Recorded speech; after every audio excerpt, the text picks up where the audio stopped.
Hello ಸ್ನೇಹಿತರೆ, ಈ ಬಿಸಿಲ ಬೇಗಕ್ಕೆ ಒಂದು ಸುಲಭ ರೀತಿಯ ಸೆಂಡಿಗೆ ರೆಸಿಪಿಯನ್ನು ಹುಡುಕ್ತಾ ಇದ್ದೀರಾ? ಹಾಗಾದರೆ ಇಲ್ಲಿದೆ ನೋಡಿ ತೊಂಡೆಕಾಯಿ ಸೆಂಡಿಗೆ ಯಾವ ರೀತಿ ಮಾಡೋದು ಅಂತ ನೋಡುವ ಬನ್ನಿ. ನಿಮಗೆಲ್ಲರಿಗೂ ಕೂಡ ಟ್ರೆಂಡಿ ಏಂಜಲ್ ಕಿಚನಿಗೆ ಸ್ವಾಗತ. ನಾನು ನಿಮ್ಮ ಸ್ತುತಿ ಕೃಷ್ಣರಾಜ್. ನಾನಿಲ್ಲಿ ತೊಂಡೆಕಾಯಿ ಸೆಂಡಿಗೆಯನ್ನು ಮಾಡ್ತಾ ಇದ್ದೇನೆ. ಇದು ಸಿಂಪಲ್ ಆಗಿ ಮಾಡ್ಕೋಬಹುದು. ಮೊದಲಿನಲ್ಲೇ ಅಜ್ಜಿ ಕಾಲದಿಂದಲೂ ಕೂಡ ಮಾಡ್ತಾ ಇದ್ದೇವೆ ಅಂತ ಕೂಡ ಹೇಳ್ಬೋದು ನಮ್ಮ ಮನೆಯಲ್ಲಿ. ನಾನು ಫಸ್ಟಿಗೆ 1.5 kg ಆಗುವಷ್ಟು ತೊಂಡೆಕಾಯಿಯನ್ನು ತಗೊಂಡು ಚೆನ್ನಾಗಿ ತೊಳೆದು ರೆಡಿ ಮಾಡಿ ಇಟ್ಕೊಂಡಿದ್ದೇನೆ. ಆಮೇಲೆ ಅದರ ತೊಟ್ಟು ಆಮೇಲೆ ಹಿಂಬದಿ ಎಲ್ಲ ತೆಗೆದು ಕೂಡ ಉದ್ದುದ್ದಕ್ಕೆ ಕಟ್ ಮಾಡಿ ಇಟ್ಕೊಳ್ತಾ ಇದ್ದೇನೆ. ವಿಡಿಯೋದಲ್ಲಿ ಯಾವ ರೀತಿ ತೋರಿಸ್ತಾ ಇದ್ದೇನೆ ಅದೇ ರೀತಿ ಎಲ್ಲವನ್ನು ಕೂಡ ಕಟ್ ಮಾಡಿ ಇಟ್ಕೊಳ್ಬೇಕು. ತೀರಾ ಚಿಕ್ಕ ಚಿಕ್ಕ ಕಟ್ ಮಾಡಿ ಇಡ್ಲಿಕ್ಕೆ ಹೋಗಬೇಡಿ, ಯಾಕಂತಂದರೆ ಅದು ಬಿಸಿಲಲ್ಲಿ ಒಣಗಿ ಚಿರುತ್ತದಲ್ಲ, ಆವಾಗ ಅದು ಇನ್ನೂ ಕೂಡ ಚಿಕ್ಕ ಆಗುತ್ತೆ. ಸೊ ಈ ಥರ ಉದ್ದಕ್ಕೆ ಕಟ್ ಮಾಡಿ ಇಟ್ಕೊಂಡ್ರೆ ಸರಿ ಆಗುತ್ತೆ ಅಂತ.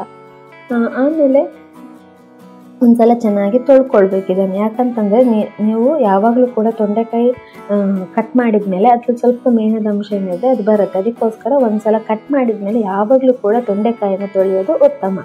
ಆಮೇಲೆ ಒಂದು ಪ್ಲಾಸ್ಟಿಕ್ ಕವರು ಅಥವಾ ಬಟ್ಟೆ ಅಥವಾ ಈ ಥರ ನಾನಿಲ್ಲಿ ಹಾಳೆನ ಯೂಸ್ ಮಾಡ್ತಾ ಇದ್ದೀನಿ. ಅದೇ ರೀತಿಯಲ್ಲಿ ಎಲ್ಲವನ್ನು ಕೂಡ ಹಾಕಿ ಒಂದು 2 ದಿವಸ ಕಾಲ ಇದನ್ನು ಬಿಸಿಲಿಗೆ ಇಟ್ಕೊಳ್ಬೇಕು.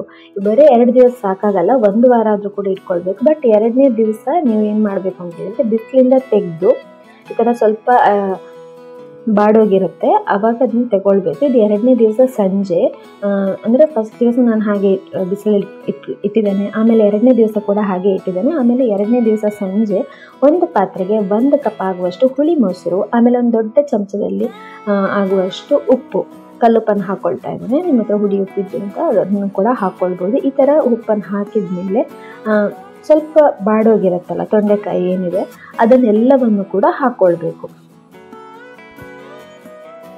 ಇದು ಸಿಂಪಲಾಗಿ ಮಾಡ್ಕೋಬಹುದು.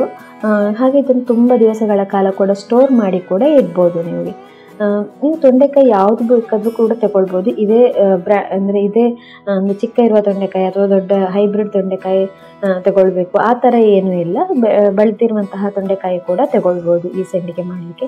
ಈ ಥರ ಎಲ್ಲ ಹಾಕಿ ಚೆನ್ನಾಗಿ ಮಿಕ್ಸ್ ಮಾಡಿ ಮುಚ್ಚಿ ರಾತ್ರಿ ಇಡೀ ಇಟ್ಕೊಳ್ಬೇಕು. ಆಮೇಲೆ ನೆಕ್ಸ್ಟ್ ಡೇ ಮಾರ್ನಿಂಗ್ ಅಂದರೆ 3ನೇ ದಿವಸ ಬೆಳಿಗ್ಗೆ ಮುಚ್ಚಳ ತೆಗೆದು ಒಂದ್ಸಲ ಚೆನ್ನಾಗಿ ಮಿಕ್ಸ್ ಮಾಡಬೇಕು.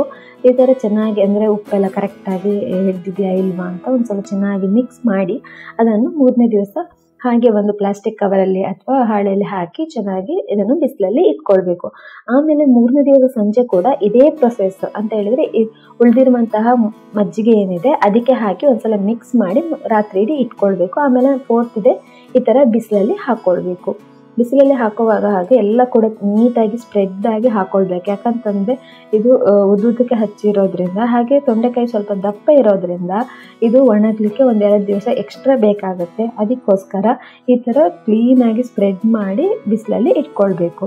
ಈ ಮಜ್ಜಿಗೆಯಲ್ಲಿ ಹಾಕೋದು 2ನೇ ದಿವಸ ರಾತ್ರಿ ಹಾಗೆ 3ನೇ ದಿವಸ ರಾತ್ರಿ ಅಷ್ಟೇ, ಆಮೇಲೆ ಏನೂ ಬೇಕಾಗಲ್ಲ. ಈಗ ಒಂದು 6 ದಿವಸಗಳ ಕಾಲ ನಾನು ಬಿಸಿಲಲ್ಲಿ ಇಟ್ಟು ಆಮೇಲೆ ಯಾವ ರೀತಿಯಾಗಿದೆ ಅಂತ ವಿಡಿಯೋದಲ್ಲಿ ತೋರಿಸ್ತಾ ಇದ್ದೇನೆ ನೋಡಿ. ಮಜ್ಜಿಗೆ ಹಾಕಿರೋದ್ರಿಂದ ಯಾವುದು ಕೂಡ ಕಪ್ಪು ಬಣ್ಣಕ್ಕೆ ಬಂದಿಲ್ಲ, ಹಾಗೆ ನೀಟಾಗಿದೆ. ಉಪ್ಪು ಕೂಡ ಹಾಗೆ ಕರೆಕ್ಟಾಗಿದೆ. ಈ ಥರ ಮಾಡಿಟ್ಟು ಒಂದು ಡಬ್ಬದಲ್ಲಿ ಸ್ಟೋರ್ ಮಾಡಿಟ್ಟು ಯಾವಾಗ ಬೇಕು ಅಂತ ಹೇಳಿದರೆ ನಾವು ಅದನ್ನು ಹುರ್ಕೊಳ್ಬೇಕು. ಯಾವ ರೀತಿಯಾಗಿ ಹುರ್ಕೊಳ್ಳೋದು ಅಂತ ಹೇಳಿದರೆ ಒಂದು ಸ್ವಲ್ಪ ಕಡಾಯಿಗೆ ಎಣ್ಣೆ ಹಾಕಿ ಬಿಸಿ ಮಾಡ್ಕೊಳ್ಬೇಕು. ಆಮೇಲೆ ಒಂದು ಸ್ವಲ್ಪ ಒಂದು 10 ತೊಂಡೆಕಾಯಿ ಹಾಕಿ ಇದನ್ನು ಹುರ್ಕೊಂಡ್ರೆ ಆಯಿತು. ನೀವು ತುಂಬ ಎಣ್ಣೆ ಇತ್ತು ಅಂತಂದರೆ ತುಂಬ ಕೂಡ ಹಾಕ್ಕೊಳ್ಬೋದು, ಅಥವಾ ಈ ರೀತಿ ಸ್ವಲ್ಪ ಎಣ್ಣೆ ಹಾಕಿ ಒಂದು 10 ತೊಂಡೆಕಾಯಿ ಹಾಕಿ ಕೂಡ ಹುರ್ಕೊಳ್ಬೋದು. ಇದೇ ಪ್ರೊಸೆಸಲ್ಲಿ ಎಲ್ಲ ಕೂಡ ಹುರ್ಕೊಂಡ್ರೆ ಆಯಿತು. ಎಷ್ಟು ಬೇಕೋ ಅಷ್ಟು ಹುರ್ಕೊಂಡು ಆಮೇಲೆ ಉಳಿದಿರುವಂಥದ್ದನ್ನು ಸ್ಟೋರ್ ಮಾಡಿ ಕೂಡ ಇಟ್ಕೊಳ್ಬೋದು. ಇದು ಬಿಸಿ ಬಿಸಿ ಅನ್ನಕ್ಕೆ ತುಂಬಾ ಚೆನ್ನಾಗಿರುತ್ತೆ. ನೀವು ಉಪ್ಪು ಸ್ವಲ್ಪ ಕಡಿಮೆ ಹಾಕಿದ್ರ ಅಂತ ಹೇಳಿದರೆ ಸಂಜೆ ಸ್ನ್ಯಾಕಿಗೆ ಚಹಾದೊಟ್ಟಿಗೆ ಕೂಡ ಇದನ್ನು ಸರ್ವ್ ಮಾಡ್ಕೋಬೋದು. ತುಂಬಾ ರುಚಿಯಾಗಿರುತ್ತೆ. ಒಂದು ಸಾಂಪ್ರದಾಯಿಕವಾದ ಒಂದು ಸೆಂಡಿಗೆ ಅಂತ ಕೂಡ ಇದನ್ನು ಹೇಳ್ಬೋದು. ನೀವು ಕೂಡ ಮನೆಯಲ್ಲಿ ಟ್ರೈ ಮಾಡಿ ನನಗೆ ಕಮೆಂಟ್ ಮೂಲಕ ನಿಮ್ಮ ಅಭಿಪ್ರಾಯ ತಿಳಿಸಿ. ಈ ಸೆಂಡಿಗೆ ನಿಮಗೆ ಇಷ್ಟ ಆಗಿದೆ ಪ್ಲೀಸ್ ಲೈಕ್ ಮಾಡಿ, ಶೇರ್ ಮಾಡಿ, ಹಾಗೆ ಸಬ್ಸ್ಕ್ರೈಬ್ ಆಗೋದನ್ನು ಮರಿಬೇಡಿ.